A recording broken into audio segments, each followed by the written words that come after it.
Hello students, कैसे आप सब लोग? ठीक हैं, खैरियत से हैं? तो कैसी चल रही है अभी आपकी तैयारी? मुझे उम्मीद है आप सही से काम कर रहे हैं। आपकी हेल्प करने के लिए हम भी मैदान में कूद पड़े हैं और हमने चैप्टर नंबर 12 जिसका नाम इलेक्ट्रोस्टैटिक्स है वहाँ से शुरू किया हुआ है। इससे पहले मैं 15 MCQs आपको पढ़ा चुका हूँ और आज हम शुरू करेंगे MCQs नंबर 16 से और 20 तक जाएंगे। तो शुरू करते हैं। MCQs number 16। Which of the following parameters does not affect the electrostatic force. ये जो ABCD 4 ऑप्शंस दी हुए हैं, इनमें से कौन सी ऑप्शन ऐसी है जिसके साथ इलेक्ट्रोस्टैटिक फोर्स के ऊपर कोई फ़र्क नहीं पड़ता? तो इलेक्ट्रोस्टैटिक फोर्स है क्या भाई? सबसे पहले तो ये देख लेते हैं। F is equal to 1/4 pi epsilon 0 Q1 Q2 over R square. इस फार्मूले में हम देखेंगे कि कौन कौन सी चीज़ों के बदलने से इफ़ेक्ट होते हैं और किसके बदलने से कोई इफ़ेक्ट नहीं होता। ऑप्शन ए से स्टार्ट करते हैं। सेपरेशन ऑफ द चार्जिंग, यानी वो कहना चाह रहे हैं कि ये जो डिस्टेंस है, इस डिस्टेंस के साथ कोई फ़र्क नहीं पड़ता। भाई पड़ता है, ये सेपरेशन जो है इसके साथ फ़र्क पड़ता है। Number 2, medium between charges. आप देख सकते हैं यहाँ पे ऑप्शन बी में मीडियम की बात की हुई है, तो यहाँ एप्सिलॉन 0 मीडियम को रिप्रेजेंट कर रहा है। Number 3, magnitude of charges. आप देख सकते हैं यहाँ Q1 Q2 दोनों मैग्नीट्यूड्स को रिप्रेजेंट कर रहे हैं। दैट मीन्स के चार्जेस की मैग्नीट्यूड्स को बदलने से इलेक्ट्रोस्टैटिक फोर्स चेंज होती है। नंबर 4 पे आता है टेम्परेचर। टेम्परेचर का इस पूरी इक्वेशन में कोई जिक्र नहीं है, तो इसका मतलब ये हुआ कि ऑप्शन डी यानी temperature of charges he correct option है और टेम्परेचर के बदलने से इलेक्ट्रोस्टैटिक फोर्स पे कोई बदलाव नहीं आता। नेक्स्ट MCQs पे चलते हैं। MCQs number 17। 2 charged particles 2 microcoulomb and 10 microcoulomb are separated by a distance of 10 centimeter. The ratio of the electric forces between them will be। दो चार्जेस हैं, एक 2 माइक्रोकूलम है और दूसरा 10 माइक्रोकूलम है और दोनों के बीच में 10 सेंटीमीटर का फासला है। इन दोनों के बीच में जो इलेक्ट्रिक फोर्सेस हैं, यानी पहले चार्ज ने दूसरे पे जो फोर्स लगाई और दूसरे चार्ज ने पहले के ऊपर जो फोर्स लगाई, उन दोनों फोर्सेस के बीच की जो रेशियो है वो क्या होगी? भाई हम इसको बना के दिखाते हैं। एक चार्ज ये है, इसको ये पॉजिटिव है और दूसरा चार्ज ये है, ये भी पॉजिटिव है। एक 2 माइक्रोकूलम का है और एक 10 माइक्रोकूलम का है। इनके बीच में एक फोर्स ऐसी है जो पहला चार्ज दूसरे पे लगाता है और एक फोर्स ऐसी है जो दूसरे चार्ज पहले पे लगाता है। मान लीजिए इसको मैं कह लेता हूँ F12 और इसको कह लेता हूँ F21। अब वो पूछ ये रहा है कि F12 रेशो F21 क्या होगी? ये रेशो हमसे पूछी हुई है। ऑप्शंस देख लेते हैं। 1:2, 1:1, 1:5, 2:1। तो कौन सी ऑप्शन आपके ख्याल में करेक्ट है? भाई ऑप्शन बी करेक्ट है।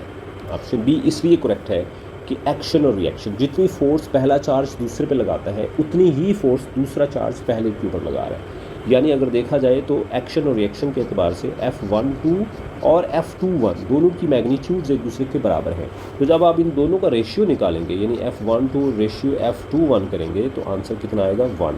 और 1 को हम 1/1 भी लिख सकते हैं, ऐसे भी लिख सकते हैं। और अगर इसको हम रेशियो की शक्ल में लिखेंगे तो F12 ratio F21 is equal to 1:1। समझ गए? बहुत अच्छा MCQ था और इसमें बच्चे कंफ्यूज भी हो जाते हैं। नेक्स्ट आगे चलते हैं। Question number 18. 2 charged particles are separated by 2 centimeter. Which of the following pair of them will produce the greatest attractive force? अच्छा जी, 2 चार्ज पार्टिकल्स हैं हमारे पास और उन दोनों के बीच में जो फासला है वो 2 सेंटीमीटर का है। Okay, which of the following pair of them will produce the greatest attractive force. हमने बताना है कि जो 4 ऑप्शन हैं इनमें से कौन सी ऑप्शन ऐसी है जिसमें सबसे ज़्यादा अट्रैक्टिव फोर्स पैदा होगी। ठीक है, तो चलिए शुरू करते हैं। सबसे पहले तो आपको देखना होगा कि एक चार्ज है, यूँ समझ लें कि Q1 है और दूसरा Q2 है और इनके बीच का जो फासला है वो 2 सेंटीमीटर है। इसको आप Q1 कह लो, इसको आप Q2 कह लो। अब हमसे पूछ रहा है वो अट्रैक्टिव फोर्स। दोनों चार्ज पार्टिकल्स जो हैं उनके बीच में जो फोर्स है वो अट्रैक्टिव होनी चाहिए। अट्रैक्टिव के लिए एक चार्ज का पॉजिटिव होना और दूसरे चार्ज का नेगेटिव होना ज़रूरी है। पहली बात तो ये हो गई कि अच्छा भाई, एक चार्ज पॉजिटिव है तो दूसरा नेगेटिव होगा। अब ऑप्शंस को एक्सप्लोर करना शुरू करते हैं। ऑप्शन ए में देखें, ये पहला चार्ज भी पॉजिटिव है, दूसरा चार्ज भी पॉजिटिव है। इनके बीच में जो फोर्स होगी वो रिपल्सिव फोर्स होगी, फोर्स ऑफ रिपल्शन होगी। तो ऑप्शन ए तो करेक्ट नहीं है। ऑप्शन बी इसलिए करेक्ट नहीं है कि ये पहला चार्ज भी पॉजिटिव है, दूसरा चार्ज भी पॉजिटिव है, तो पॉजिटिव पॉजिटिव को रिपेल करता है, so option B is also not correct. अच्छा, ऑप्शन सी जो है उसमें एक चार्ज नेगेटिव है, दूसरा चार्ज भी नेगेटिव है और नेगेटिव नेगेटिव को रिपेल करेगा, तो ये वाली ऑप्शन भी जाती रही। अब एक ही ऑप्शन बाकी बचती है और उसमें पहला चार्ज 2 कूलम है और दूसरा -3 कूलम है, तो इन दोनों के बीच में जो फोर्स होगी वो अट्रैक्टिव फोर्स होगी, बाकी सब के बीच में रिपल्सिव फोर्स है, बस ये एक ऑप्शन बचती है जिसमें अट्रैक्टिव फोर्स है, so option D is correct. ठीक है, चलो आगे चलते हैं। ओके, क्वेश्चन नंबर 19 शुरू करते हैं। इसकी कुछ इस तरह से है, a charge of Q is divided into small q and Q minus small q and separated by a distance r, the force of repulsion between them will be maximum when. अच्छा जी, एक चार्ज है, उसका नाम है Q, उसको हमने divide किया दो हिस्सों में, एक हिस्सा है Q और दूसरा है Q माइनस Q। अब इन दोनों के बीच में जो फोर्स है वो मैक्सिमम होनी चाहिए, कब मैक्सिमम होगी ये हमसे पूछा हुआ है, और इन दोनों के बीच का जो फासला है, इन दोनों के बीच का जो फासला है वो r है। ऑप्शंस क्या हैं? ऑप्शन है, ऑप्शन ए है when small q is equal to capital Q, option B when small q is equal to half of the capital Q, option C when small q is quarter of the capital Q and option D is none of these. तो चलें इसको check करते हैं। अब सबसे पहले हम क्या करेंगे कि जो हमारा जो Q1 है उसको हम रख लेते हैं कैपिटल Q, तो जो Q2 है वो ज़ीरो होगा क्योंकि टोटल चार्ज तो इसके पास चला गया, दूसरा चार्ज तो ज़ीरो हो गया। इस सूरत में जो फोर्स होगी हमारे पास वो ज़ीरो होगी। ये ऑप्शन ए थी, ये तो नहीं हो सकती। ऑप्शन बी में अगर हम देखते हैं तो हमारा पहला चार्ज जो है वो होगा Q/2, दूसरा चार्ज वो भी Q/2 होगा। इस सूरत में जो हमारे पास फोर्स होगी वो होगी Q/2, बाकी सारी चीज़ें कांस्टेंट हैं, तो Q/2 मल्टीप्लाइड बाई Q/2 ये बनेगा Q²/4। ओके, ऑप्शन 3 में देखते हैं। Q1 जो है हमारे पास होगा Q/4, तो जो Q2 है वो होगा 3Q/4, यानी उसके पास 3 क्वार्टर रह जाएंगे। इन दोनों को जब हम मल्टीप्लाई करेंगे Q/4 और 3Q/4 तो हमारे पास आंसर आएगा Q², 3Q²/16। और अगर हम कंपेयर करें तो Q²/4 is greater than 3Q²/16। तो इसका मतलब है कि ऑप्शन बी, दैट मीन्स कि जो small q one capital Q/2 के बराबर है, ये करेक्ट है। ऑप्शन ए भी गलत है, ऑप्शन सी भी गलत है, ऑप्शन डी तो पॉसिबल ही नहीं है। तो option B, that means when small q is equal to capital Q/2, इस सूरत में जो फोर्स ऑफ रिपल्शन होगी उन दोनों चार्जेस के बीच में वो मैक्सिमम होगी। इसका डिटेल्ड सोल्यूशन मैंने आपको बता दिया। नेक्स्ट MCQs पे चलते हैं। MCQs number 20. Two charged particles P and Q are separated by 10 cm.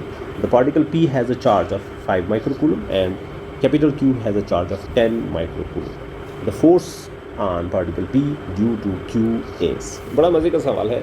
एक पार्टिकल है उसका नाम P है और दूसरा पार्टिकल है उसका नाम Q है। उन दोनों के बीच का जो फासला है वो 10 सेंटीमीटर है। एक फोर्स है जो P Q के ऊपर लगाता है और दूसरी फोर्स है जो Q P के ऊपर लगाता है। ये जो फोर्स है ये क्या होगी, और पूछा हुआ है the force on particle P due to particle Q is. Particle P के ऊपर जो फोर्स लगती है Q की वजह से वो कितनी है।